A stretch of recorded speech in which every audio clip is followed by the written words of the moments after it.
Jangan lupa subscribe YouTube channel Metro TV News dan jangan lupa nyalakan notifikasinya.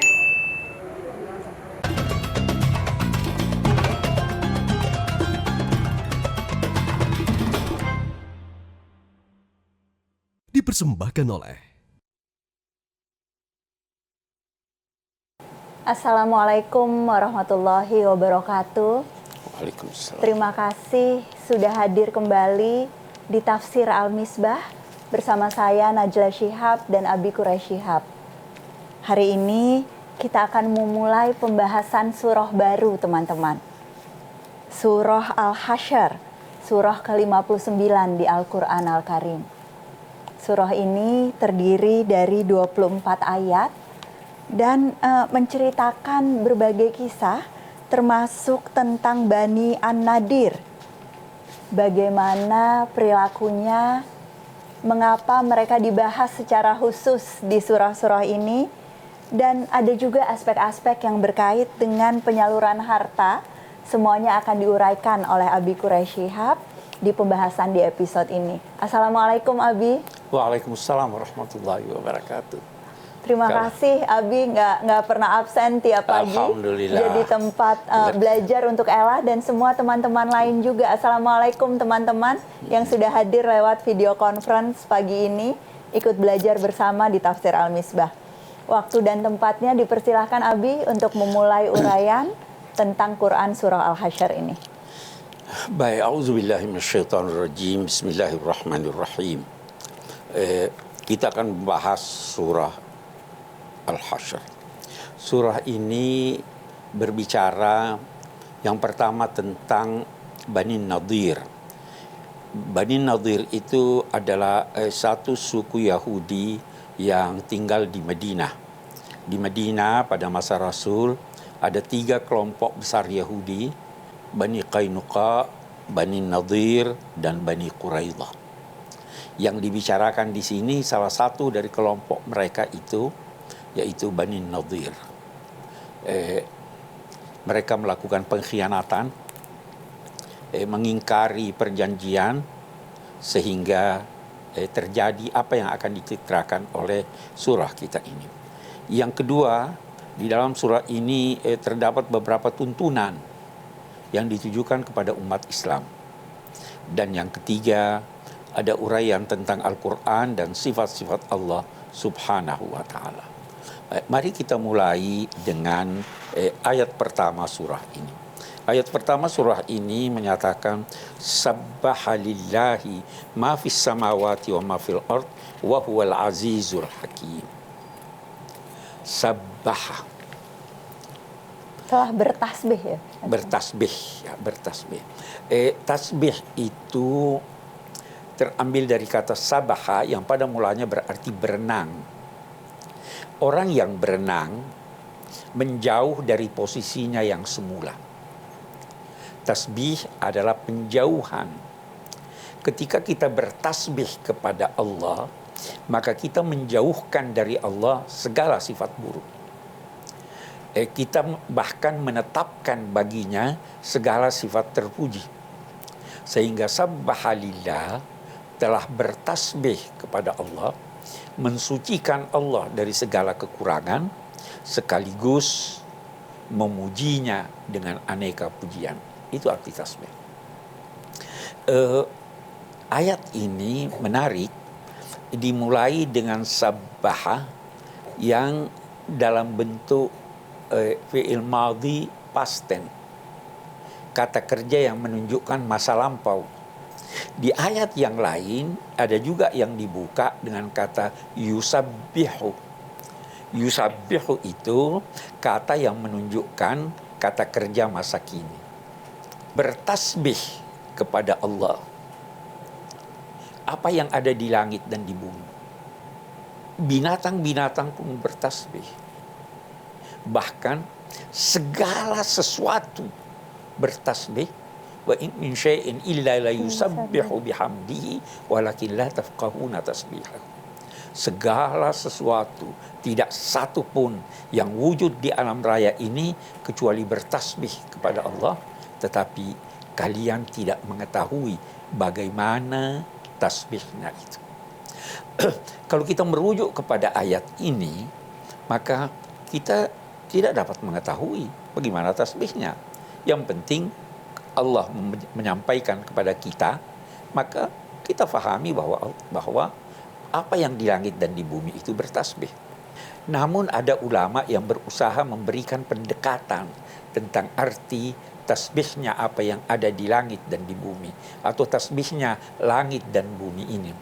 Mereka berkata, Allah menetapkan sistem bagi perjalanan alam raya ini di langit dan di bumi. Sistem itu sedemikian konsisten sehingga langit dan bumi tidak dapat mengubah atau tidak dapat berubah atas kehendak mereka sendiri kecuali mengikuti sistem itu yang sangat teliti dan yang sangat teratur.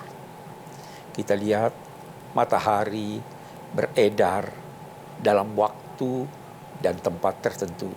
Bulan pun demikian, bintang-bintang pun demikian, bumi pun demikian. Semua berjalan sesuai dengan ketetapan Allah Subhanahu wa Ta'ala, dan itulah katanya yang dimaksud dengan bertasbihnya alam raya. Nanti kita bisa kembangkan ini dengan berkata demikian. Sebenarnya apa yang ada di langit dan di bumi itu hidup sesuai dengan kondisi masing-masing. Kita akan memberikan contoh di dalam Al-Quran, ada dikatakan bahwa bumi mati lalu dihidupkan Tuhan. Ulama-ulama berkata dihidupkan Tuhan dengan tumbuhnya tumbuhan-tumbuhan. Tanah yang gersang itu dinilai sebagai tanah yang mati, dan tumbuhnya tumbuh-tumbuhan dan pepohonan itu pertanda bahwa tanah itu hidup dan mampu atas izin Allah memberi kehidupan pada tumbuh-tumbuhan. Pertanyaannya, apakah tumbuhan merasa? Merasa. Itu Ella pernah cerita sama Abi kan? Betul. Bagaimana itu? Kita tumbuhan dengar. merasa, tumbuhan berkomunikasi, bahkan punya cara-cara untuk berinteraksi dengan sesama tumbuhan, sesama pohon-pohonan, dan bahkan seluruh mekanisme alam raya. Subhanallah. Itu juga sebabnya dalam pandangan Rasul Shallallahu Alaihi Wasallam, kendati benda-benda tak bernyawa menurut penilaian kita, itu digambarkan oleh Rasulullah bernyawa atau seakan-akan katakanlah bernyawa. Beliau melukiskan Uhudun yuhibbuna wa nahnu nuhibbuhu. Bukit Uhud itu mencintai kami dan kami pun mencintainya. Itu sebabnya Rasul Shallallahu Alaihi Wasallam memberi nama-nama bagi benda-benda tak bernyawa, seakan-akan benda-benda itu memiliki kehidupan yang juga memerlukan kasih sayang, persahabatan, serta pemeliharaan secara baik. Nah, dan itu contoh yang luar biasa, teman-teman, untuk kehidupan kita. Ayat 1 ini berbicara tentang tasbih yang penjelasannya juga ada di ayat-ayat sebelumnya. Kita akan kembali sebentar lagi, Abi. Kita akan lanjutkan pembahasan ke ayat kedua, di mana kemudian nama surah ini muncul di ayat kedua ini yang berbicara tentang hasyar atau pengusiran salah satu kaum dari Bani Yahudi di masa Nabi. Jangan kemana-mana, tetap di Tafsir Al-Misbah. Insya Allah terus belajar bersama. Kata subhanallah itu diucapkan kalau ada sesuatu yang sangat mengagumkan, yang tidak terduga.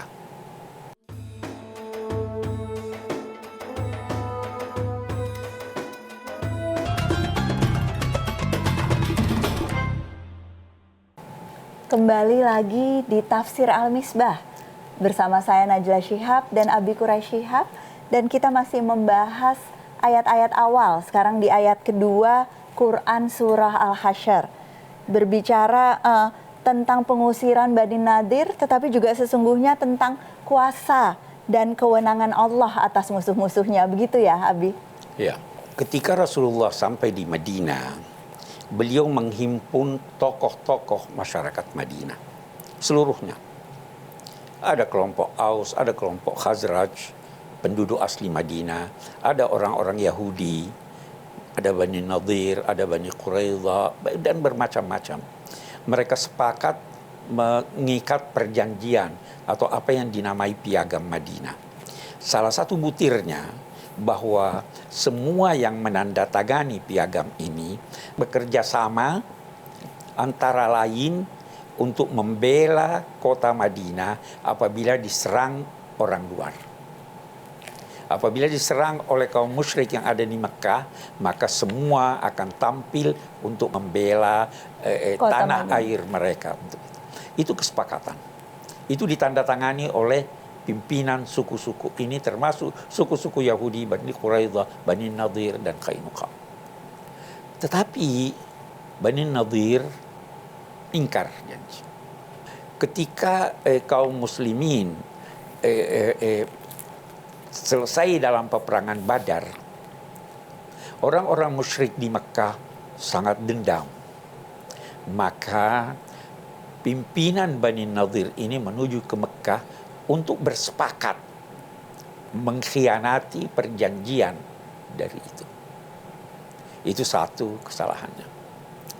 Kesalahan kedua adalah ketika Nabi ingin memenuhi perjanjian beliau dengan suku yang lain untuk memberi apa yang dinamai pembayaran Diat, tebusan ya. tebusan.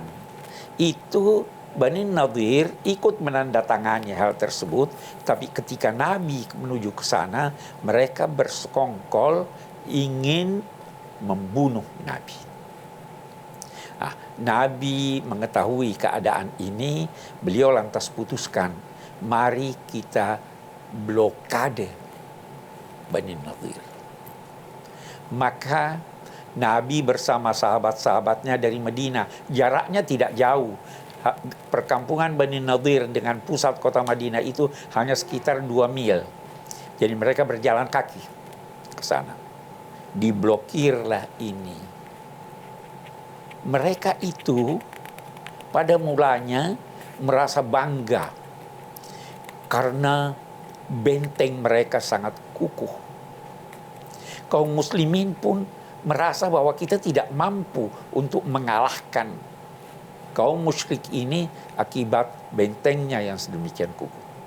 Namun diblokade. Sebagian sahabat Nabi itu menebang pohon korma mereka. Ada yang berkata itu ditebang dengan tujuan mempermudah kamp mereka, tempat penginapan mereka supaya lebih luas. Ada yang berkata itu ditebang untuk mempermudah jalan mereka menuju ke benteng mereka. Ada yang berkata bahwa itu ditebang untuk memberikan ancaman kepada Bani Nadir bahwa harta mereka akan dihancurkan kalau tidak menyerah. Diblokadelah itu, dan pada akhirnya mereka bersedia untuk menyerah. Dan inilah yang dibicarakan oleh ayat yang kedua ini. Di sini Allah menyatakan, huwallazi akhrajal ladzina kafaru min ahlil kitabi min diyarihim li awwalil hasyr. Allah yang maha suci itu yang mengusir orang-orang kafir dari ahlul kitab. Yakni di sini yang dimaksud orang-orang Yahudi, mengusir mereka dari tempat kediaman mereka dalam hasyr, dalam pengusiran, penggiringan keluar yang pertama kali. Kalian, wahai kaum muslimin, tidak pernah menduga, mereka pun menduga keras bahwa mereka dengan benteng-benteng mereka akan terhindar dari serbuan dari luar. Maka Allah datang kepada mereka, Allah menghadapi mereka dari arah yang mereka tidak pernah duga, dan mencampakkan dalam hati mereka rasa takut sehingga mereka tidak bisa berpikir panjang lagi. Bahkan mereka itu menghancurkan rumah-rumah mereka dengan tangan mereka serta dengan tangan orang-orang mukmin. Maka wahai seluruh manusia, ambillah pelajaran dari apa yang terjadi ini. Kita lihat, tidak pernah terduga oleh siapapun, baik kaum muslimin ataupun orang Yahudi, bahwa mereka akan terkalahkan. Karena posisinya sebetulnya tidak seimbang ya, Bi. Pertahanan kekuatan tidak Bani seimbang. Nadir sangat kuat. Ya, Disinilah letaknya subhanallah. betul. Maha suci Allah. Kata subhanallah itu diucapkan kalau ada sesuatu yang sangat mengagumkan, yang tidak terduga. Bisa juga kalau ada sesuatu yang kita ingkari. Ini tidak mungkin, subhanallah. Maha suci Allah. Dalam Al-Quran ada dinyatakan, ditanyakan kepada Nabi Isa, anta qulta linnasi ittakhiduni wa ummi ilahaini min dunillah. Beliau menjawab, subhanaka. Apakah engkau yang menyuruh orang menyembah dirimu dan ibumu? Nabi Isa menjawab, subhanaka. Yang mengagumkan, subhanalladzi asra bi'abdihi lailam minal masjidil haram. Maha suci engkau, maha suci Allah yang mengisrakan. Peristiwa Isra sangat mengagumkan. Nah, di sini mengagumkan karena tidak diduga mereka akan keluar, dan karena itu Allah menetapkan bahwa ini adalah kuasanya walaupun kalian lemah. Ya. Oke, Ella mau kasih waktu sejenak untuk salah seorang teman yang terlibat di percakapan hari ini. Silahkan kalau ada pertanyaan tentang ini. Mas atau Mbak yang ikut hadir, silahkan. Ya, Assalamualaikum Abi Quraisy dan Mbak Najila. Waalaikumsalam warahmatullahi wabarakatuh. Izin bertanya, pada zaman dahulu kita begitu mudahnya membedakan antara orang yang baik dan yang tidak.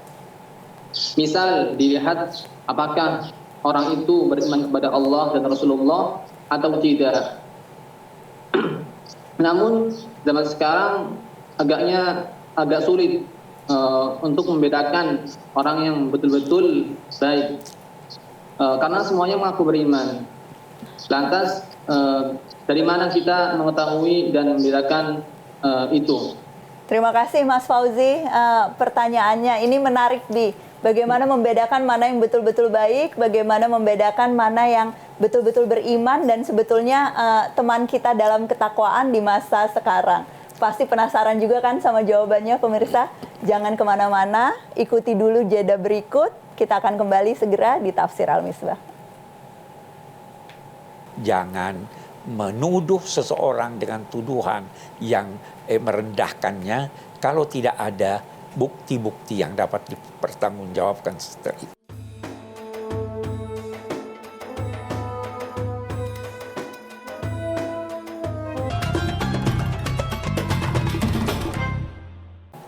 Terima kasih teman-teman masih hadir di sini, masih di Tafsir Al-Misbah, dan masih membahas salah satu kisah penting yang digambarkan di Quran Surah Al-Hasyr tentang peristiwa yang terjadi kira-kira di tahun keempat Hijrah sesudah Perang Uhud, sebelum Perang Al-Ahzab. Tadi ada satu pertanyaan, Bi, dari Mas Fauzi tentang betapa sulitnya membedakan antara orang yang betul-betul beriman, yang betul-betul kawan, di saat semuanya mengaku beriman, Bi, katanya. Ada nggak caranya kita betul-betul mengetahui mana yang layak untuk dipercaya dan mana yang sesungguhnya berbeda dengan kita di masa sekarang? Iya, begini, yang tahu keimanan seorang itu hanya Allah. Iman itu ada di dalam hati. Kita tidak bisa menyelami lalu memastikan bagaimana dalam hati. Bahkan iman kita boleh jadi tidak sesuai dengan apa yang dikehendaki Allah. Karena itu, la tuzakku anfusakum huwa a'lamu bimanittaq. Jangan memuji dirimu, jangan menganggap dirimu ini hebat, suci dan sebagainya. Dia yang Maha mengetahui siapa yang lebih bertakwa dari yang lain. Nah, itu satu dulu. Namun demikian, ada indikator-indikator yang dapat kita jadikan sebagai salah satu ukuran untuk menilai oh ini orang beriman atau tidak, yaitu dari amal perbuatannya. Apakah dia melaksanakan sholat dengan baik? Apakah dia jujur? Apakah dia berakhlak dengan akhlak yang baik? Itu indikator. Walaupun ini belum tentu juga dapat kita pastikan apakah itu lahir akibat keimanan atau kemunafikan. Betul.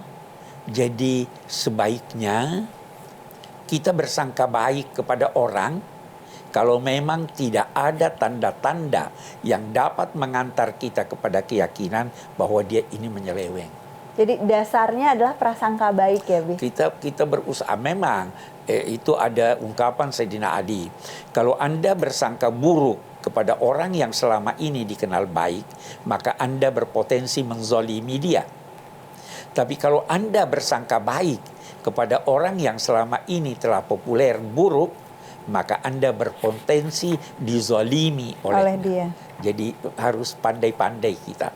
Tetapi tidak ada salahnya kita berhati-hati, dan dalam saat yang sama jangan menuduh seseorang dengan tuduhan yang merendahkannya kalau tidak ada bukti-bukti yang dapat dipertanggungjawabkan setelah itu. Jadi serahkan saja sama Tuhan. Kita tetap berusaha menjaga hubungan yang harmonis. Dan tadi juga pesan Abi, jangan terlalu menganggap tinggi diri kita sendiri juga pada saat menilai keimanan kita sendiri, dan jangan berprasangka buruk pada saat menilai keimanan orang lain. Betul. Apalagi, Bi, pelajaran-pelajaran dari kisah Bani Nadir ini yang walaupun kuat ternyata mudah terusir gitu ya oleh kekuasaan Allah. Apa yang diuraikan di ayat 3 dan ayat 4? Disinilah kuasa Allah. Salah satu cara yang dijadikan Allah faktor kemenangan Nabi bukan akibat kuatnya persenjataan atau banyaknya personil atau kuatnya benteng, tetapi di sini dikatakan qadhafa fi qulubihimur ru'b. Allah mencampakkan di dalam hati mereka ru'b. Ru'b itu rasa takut yang menjadikan Anda tidak dapat berpikir dengan tenang. Ada bahaya, tapi bagaimana berpikir? Akhirnya ambil kesimpulan, menyerah saja. Itu roh. Itu takut bertingkat-tingkat, bermacam-macam. Nah di sini Nabi bersabda, nusirtu birrob masirata syahr. Aku memperoleh kemenangan akibat rasa takut yang dihadapi oleh musuh yang jaraknya masih jauh, sejauh perjalanan sebulan. Jadi ada kekuatan. Kemenangan bersumber dari Allah. Bukan karena banyaknya personil, bukan karena kuatnya persenjataan dan lain-lain sebagainya. Itu pelajaran juga yang dapat kita ambil dari ayat kita ini. Oke. Ella ingin kasih kesempatan, Bi, salah seorang teman lagi yang mungkin punya pertanyaan berkait dengan ayat ini ataupun kaitannya dengan kehidupan kita sehari-hari. Silahkan, Mas. Saya Suar Bahar dari Asadia Sengkang, Sulawesi Selatan, Sidak, Sidenden Rapang. Ya Allah, dari Sidrap. Abi langsung senang. Maaf saya potong dulu, ini sesama orang Sidrap juga di sini nih, Abi. Iya. Sidenden Rapang. Mudah-mudahan semuanya ini ya senang di sana, insya Allah. Silahkan Bang. Alhamdulillah. Jika boleh dibandingkan antara zaman Rasulullah dengan zaman sekarang, tidak menutup kemungkinan bahwa sekarang itu banyak peperangan yang secara fisik. Nah, jadi yang saya tanyakan Nabi begini, apakah sama zaman sekarang dengan zaman Rasulullah, ataukah lebih bahaya dibanding waktu zaman Rasulullah? Terima kasih. Ya. Billahi taufiq. Assalamualaikum warahmatullahi wabarakatuh. Waalaikumsalam warahmatullahi wabarakatuh. Terima kasih pertanyaannya. Kita akan jawab bukan sekarang, tapi teman-teman tunggu dulu, sabar dulu. Boleh lanjutkan sahurnya sebentar. Kita jeda sejenak dan akan kembali di Tafsir Al-Misbah. Islam tidak suka peperangan.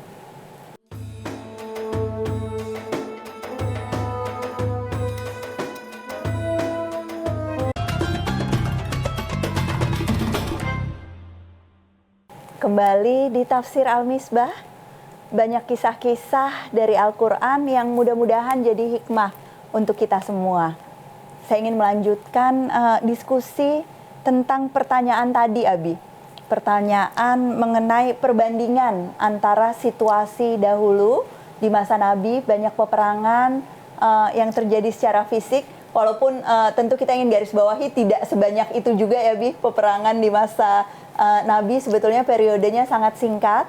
Tetapi pertanyaannya adalah membandingkan dengan situasi kita sekarang, di mana mungkin peperangan fisik itu sudah jarang sekali atau hampir tidak ada, tetapi banyak bentuk-bentuk kerusuhan ataupun perpecahan-perpecahan lain yang dihadapi oleh umat Islam. Bagaimana, Bi, kita menarik pelajaran dari masa lampau, tetapi juga bisa mengimplementasikannya dalam kasus-kasus yang kita alami saat ini? Baik, bismillahirrahmanirrahim. Yang pertama dulu, saya akan katakan begini. Nabi itu atau umat Islam pada masa Nabi SAW pernah mengalami pertempuran itu tidak lebih dalam perhitungan ulama-ulama yang maksimal tidak lebih dari 27 kali. Itu sepanjang masa kenabian, dimulai dengan perang Badar. 27 itu hanya 9 kali Nabi terlibat. Dari 27 itu hanya 600 orang atau 700 paling banyak yang gugur atau tewas dalam peperangan. Kalau Anda mau bandingkan ini dengan apa yang terjadi sekarang, itu sekarang waktu Perang Dunia Kedua itu jutaan. Perang Irak-Iran ribuan dalam beberapa saat. Jadi dari sisi ini kita tidak bisa membandingkan itu. Betul. Dan ini semua tadi jumlah yang Abi sampaikan itu dalam 23 tahun periode kenabian yang sebetulnya sangat masa panjang. Kenabian. Oke. Tetapi penyebab dari semua peperangan adalah sifat egoisme manusia atau bangsa. Tidak ingin menegakkan keadilan, tidak ingin menciptakan kedamaian, ingin merebut apa yang bukan haknya. Itu penyebabnya, dan itu sifat manusia. Karena itu Islam sangat membenci peperangan. Umat Islam pada masa Nabi atau sebelum masa Nabi itu gemar berperang. Gemar berperang. Nabi mendidiknya dengan didikan Islam. Harus damai dengan orang, beri kesempatan setiap orang untuk menikmati keadilan. Jangan campur tangan memaksakan orang dalam keyakinan dan agamanya. Lakum dinukum waliyadin. Ini semua butir-butir yang bisa menciptakan kedamaian walaupun kita berbeda-beda. Tapi egoisme, tapi kebanggaan sebagai suku, sebagai bangsa yang melampaui batas-batas yang wajar. Lahirlah ini. Nah, Islam tidak suka peperangan. Allah berfirman, kutiba alaikumul qital wa huwa kurhun lakum. Diwajibkan kepada kamu berperang, padahal itu kamu tidak sukai. Setelah kamu menikmati nilai-nilai ini, kamu tidak suka perang. Tetapi terkadang kita terpaksa berperang karena dijajah, karena ditindas. Jadi disitulah datangnya kewajiban untuk berperang. Tetapi ada norma-normanya, ada ketentuan-ketentuannya. Salah satu di antaranya adalah jangan membunuh anak-anak, jangan menganiaya wanita, jangan mengganggu orang tua, jangan membungkuskan. Itu semua tuntunan-tuntunan yang ini nanti kita dapat lihat, dapat baca di ayat-ayat kita ini. Kalau kita baca uraian selanjutnya, Bi, di ayat ketiga dan 4 ini jelas bahwa Allah yang punya kuasa, Allah yang menghendaki sehingga pada akhirnya Bani Nadir ini terusir gitu ya. Mereka mendapatkan siksa di dunia, terpaksa keluar. Tetapi pertanyaan Ella adalah apakah kemudian orang-orang seperti ini akan mendapat siksa di akhirat lagi? Abi, apakah siksa duniawi itu kemudian menghalangi atau menutup siksa yang akan diterima di akhirat nanti, atau memang Allah menghendaki kaum-kaum seperti ini tersiksa di dunia dan juga kemudian ada lanjutan siksanya di akhirat? Iya, bagus pertanyaannya. Yang pertama, mereka diusir karena kesalahan mereka. Dulu itu tidak ada penjara. Jadi ada orang-orang yang dijatuhi sanksi, salah satu sanksinya adalah diusir dari tempat pemukimannya. Nah, kita tidak, ayat ini tidak menjanjikan atau mengancam mereka akan tersiksa di akhirat. Mengapa? Karena boleh jadi setelah terusir mereka insaf. Mereka memperbaiki diri. Karena memang tujuan dari sanksi dalam ajaran Islam itu mendidik. Jadi mereka di sini. Nah, satu hal yang Abi ingin garis bawahi, bahwa jangan anggap semua orang Yahudi itu jahat. Ada mereka yang baik, dan itu ditegaskan oleh Al-Quran. Laisu sawa min ahlil kitabi ummatun qa'imah yatluna ayat lahi ana al-laili nahar. Mereka tidak sama. Tidak ada bangsa yang semuanya jahat. Sebagaimana tidak ada bangsa yang semua orangnya baik. Betul. Kita manusia.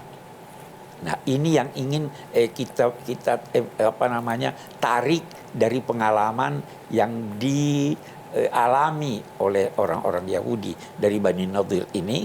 Jangan angkuh dengan kekuatan, jangan angkuh dengan kuatnya benteng, karena Allah yang Maha Kuasa bisa menghancurkan mereka. Bahkan dalam ayat ini tadi digambarkan bahwa mereka merusak sendiri rumah-rumah mereka. Karena tahu kenapa dia rusak? Dia punya pikiran, daripada diambil orang Islam, lebih baik saya rusak.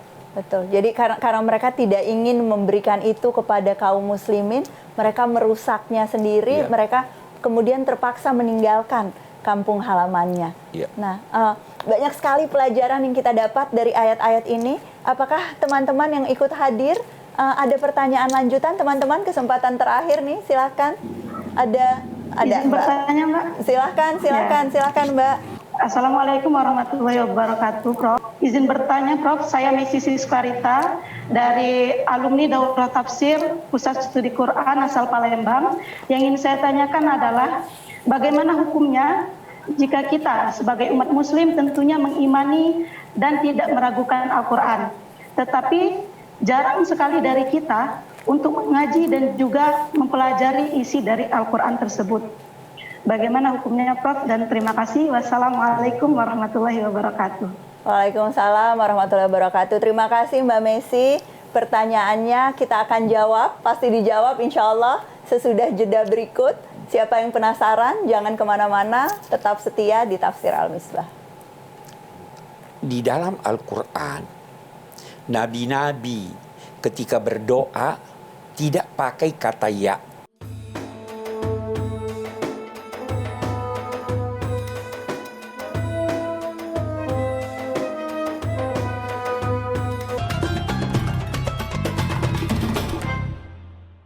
Terima kasih teman-teman, masih di Tafsir Al-Misbah. Semoga uraian-uraian pada hari ini membantu kita untuk introspeksi, membantu kita menarik pelajaran. Dan masih ada satu pertanyaan yang belum terjawab, Abi, dari Mbak Messi tadi tentang iman kita kepada Al-Quran yang sayangnya kadangkala tidak disertai dengan rutinitas untuk mengaji, jarang mempelajari Al-Quran secara mendalam. Bagaimana Bi pendapatnya tentang ini, dan mungkin kalau orang-orang seperti Ella dan teman-teman yang masih mengalami ini, kira-kira apa strateginya untuk memperbaiki diri, Abi? Baik, bismillahirrahmanirrahim. Saya teringat ada ayat di dalam Al-Quran. Wa qala ar-rasulu ya Rabbi inna qaumi ittakhadhu hadzal Qur'ana mahjura.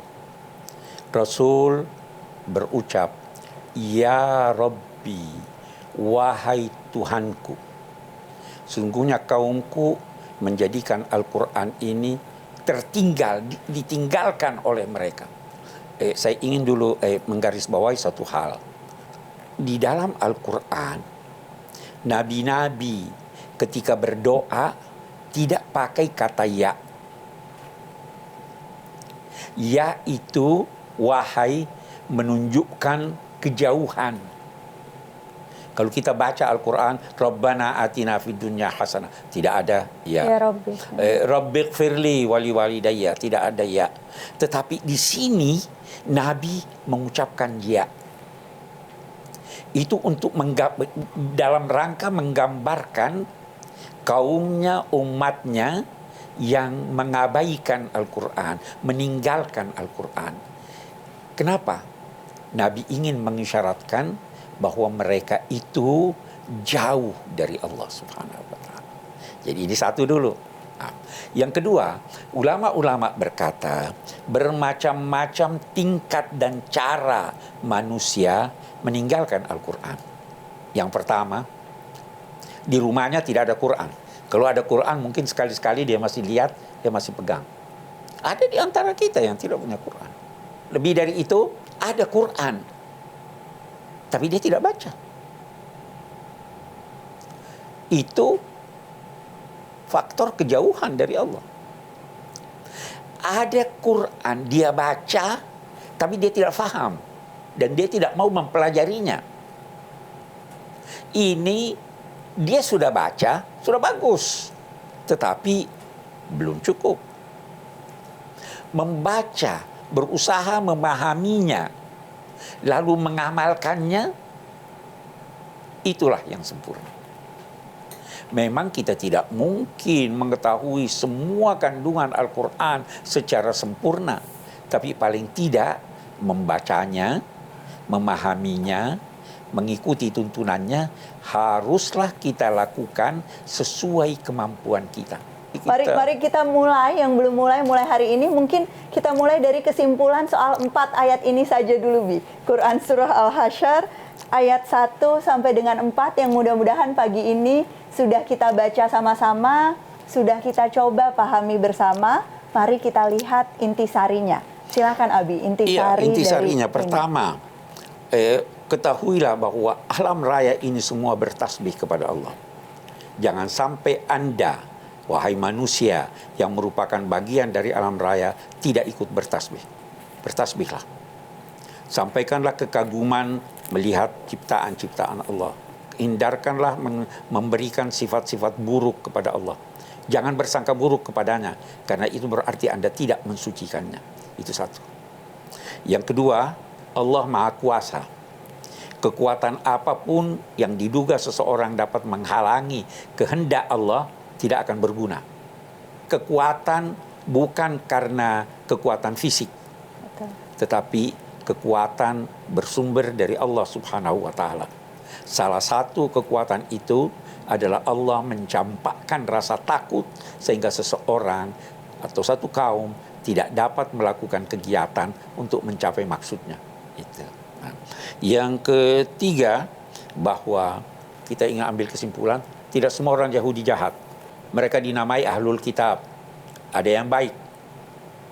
Tetapi yang jahat, yang berdosa, bisa jadi dijatuhi sanksi, antara lain sanksi pengusiran, dan pengusiran itu kalau lantas mereka memperbaiki diri, mudah-mudahan Allah mengampuni dosa-dosa mereka. Itu tadi jawaban kita yang lain.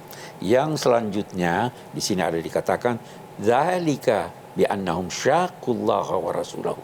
Pengusiran itu disebabkan karena mereka berpaling dari ketentuan Allah Subhanahu wa Ta'ala. Satu lagi yang saya ingin garis bawahi, dan ini satu penting. Salah satu sanksi yang dijatuhkan Allah kepada para pendurhaka adalah pengusiran dari tumpah darah. Pengusiran dari tempat pemukiman. Apa maknanya itu? Manusia secara naluriah pasti senang kepada tempat dia berdomisili. Pasti senang kepada tanah airnya.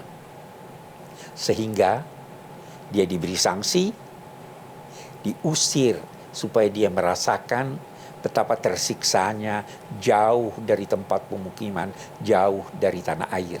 Karena itu nanti kita akan baca pada ayat-ayat yang akan datang, Allah mensejajarkan agama dan tanah air.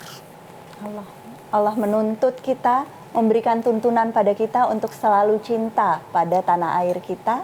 Dan insya Allah kita juga selalu mendapatkan pelajaran, mendapatkan kesempatan mengambil hikmah dari kisah-kisah dalam Al-Quran. Terima kasih Abi pelajarannya hari ini. Terima kasih semua teman-teman yang sudah bergabung. Kita akan kembali berdiskusi bersama, mengkaji bersama esok di Metro TV. Assalamualaikum warahmatullahi wabarakatuh.